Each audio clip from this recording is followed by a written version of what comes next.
आइए जानते हैं आज के कुछ प्रमुख अंतर्राष्ट्रीय खबरों को, लेकिन उससे पहले एक नजर आज के हेडलाइंस पर। गलवान घाटी झड़प में चीन के 4 नहीं 42 सैनिक मारे गए, नई रिपोर्ट में दावा।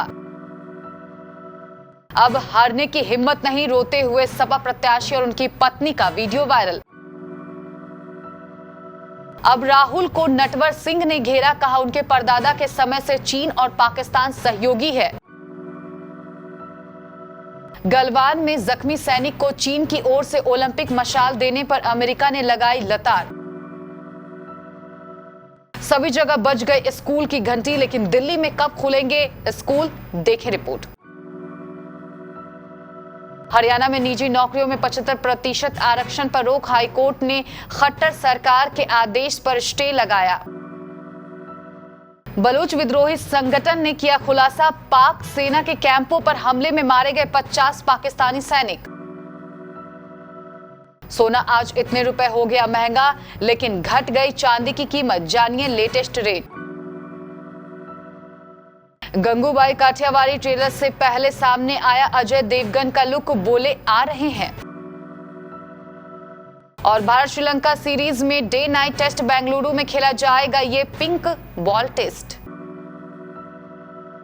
भारत के साथ चीन की 2020 में हुई गलवान घाटी की झड़प में चीन के 42 सैनिक मारे गए थे। यह संख्या चीन की तरफ से बताई गई संख्या से 9 गुना अधिक है। चीन ने गलवान घाटी की झड़प में 4 सैनिकों के मारे जाने की बात स्वीकार की थी। एक ऑस्ट्रेलियाई न्यूज़पेपर में प्रकाशित हुई रिपोर्ट में यह बताया गया है। यह रिपोर्ट सोशल मीडिया के शोधकर्ताओं ने तैयार की है। भारत ने आधिकारिक तौर से घोषणा की थी कि गलवान में उसके 20 सैनिक मारे गए थे। यह भारत और चीन के बीच 1962 में हुई झड़प के बाद भारतीय सेना को हुआ सबसे बड़ा नुकसान था। अखबार में 1 साल लंबी खोजबीन के बाद तैयार की गई रिपोर्ट गलवान डिकोडेड प्रकाशित की गई थी। यूपी चुनाव के पहले चरण की वोटिंग से पहले राजनीति के अलग अलग रंग देखने को मिल रहे हैं। इन दिनों समाजवादी पार्टी के एक प्रत्याशी और उनकी पत्नी का वीडियो वायरल हो रहा है।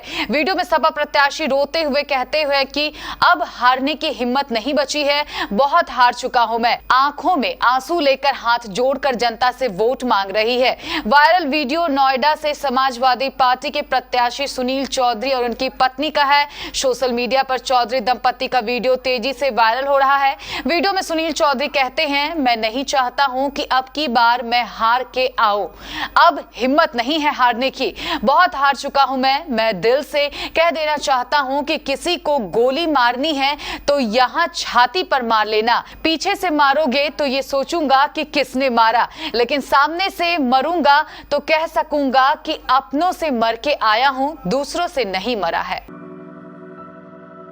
कांग्रेस नेता राहुल गांधी के चीन पाक वाले बयान पर लगातार उनकी आलोचना हो रही है। कई नेताओं से लेकर यहां तक कि अमेरिका ने भी इनके इस बयान पर प्रतिक्रिया दी है।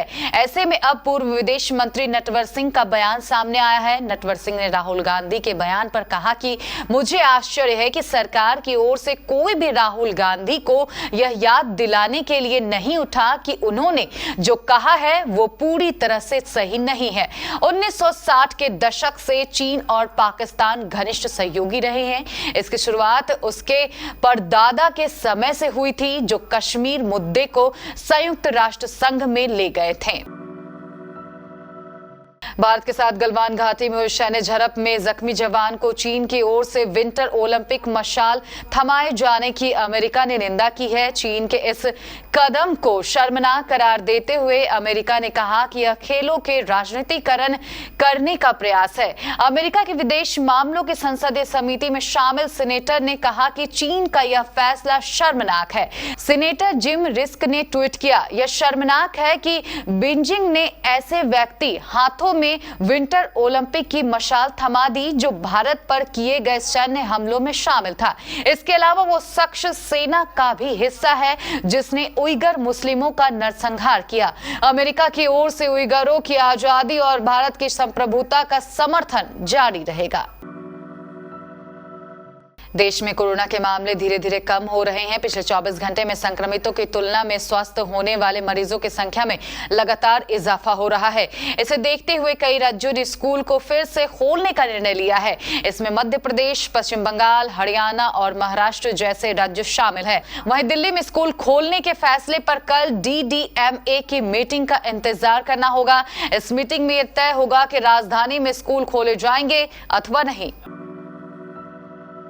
पंजाब हरियाणा हाई कोर्ट ने हरियाणा सरकार को राज्य के निजी सेक्टर की नौकरियों में 75% रिजर्वेशन लागू करने वाले एक्ट के तहत कार्रवाई करने से रोक दिया है। फरीदाबाद इंडस्ट्रीज एसोसिएशन की याचिका पर सुनवाई करते हुए यह स्टे लगाया गया है। इससे पहले इस मामले में हरियाणा सरकार की ओर से भी अपना पक्ष रखा गया, लेकिन उनकी दलीलों से हाई कोर्ट संतुष्ट नहीं हुआ। हरियाणा सरकार को मामले में नोटिस जारी कर उनका जवाब मांगा गया है। जस्टिस अजय तिवारी और जस्टिस पंकज जैन की डबल बेंच में मामला सुनवाई के लिए लगा हुआ था। पाकिस्तान के प्रधानमंत्री इमरान खान के चीन दौरे पर जाने से पहले बड़ी घटना हुई है। बलूचिस्तान सूबे में पाकिस्तानी सेना के 2 कैंपों पर बुधवार रात को विद्रोहियों ने हमला कर दिया। बलूच विद्रोही संगठन के मुताबिक इस हमले में 50 से ज्यादा पाक सैनिक मारे गए हैं। हालांकि पाक सरकार का कहना है कि इसमें 4 पाकिस्तानी सैनिकों की मौत हुई है, जबकि बलूचिस्तान विद्रोही समूह के 15 लोग मारे गए हैं। कई मीडिया रिपोर्ट्स में मारे गए पाकिस्तानी सैनिकों की संख्या 100 तक बताई जा रही है। हालांकि इन आंकड़ों की पुष्टि नहीं की जा सकती है। बलूचिस्तान में चीन की ओर से बड़े पैमाने पर निवेश किया जा रहा है। ऐसे में यहां हुआ हमला चिंताएं बढ़ाने वाला है।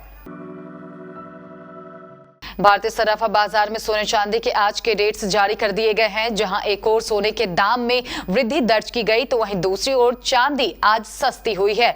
999 प्योरिटी वाला 10 ग्राम सोना आज 48,196 रुपए का हो गया है। वहीं 999 शुद्धता वाली चांदी घटकर 60,923 रुपए पर आ गई है। 995 प्योरिटी वाला 10 ग्राम सोना 48,003 रुपए में मिल रहा है। 916 प्योरिटी वाला गोल्ड का रेट 44,148 रुपए हो गए हैं। वहीं इसी तरह 750 शुद्धता वाले सोने के दाम में भी बढ़ोतरी दर्ज की गई है। इसके रेट बढ़कर 36,147 रुपए हो गए हैं। 585 प्योरिटी वाला गोल्ड 28,195 रुपए में बिक रहा है। गंगूबाई काठियावाड़ी से अजय देवगन का फर्स्ट लुक रिलीज हो गया है। सिर पर टोपी, व्हाइट शॉर्ट पैंट और हल्के रंग का ब्लेजर पहने नजर आए अजय देवगन का लुक काफी इंटेंस नजर आ रहा है। पोस्टर में अजय देवगन सलाम करते दिखाई दे रहे हैं। फिल्म का ट्रेलर 4 फरवरी को रिलीज होने के लिए तैयार है। फैंस इस फिल्म के रिलीज होने को लेकर काफी एक्साइटेड हैं। संजय लीला भंसाली के निर्देशन में बनी इस फिल्म में अजय देवगन आलिया भट्ट के साथ स्क्रीन शेयर करते नजर आएंगे।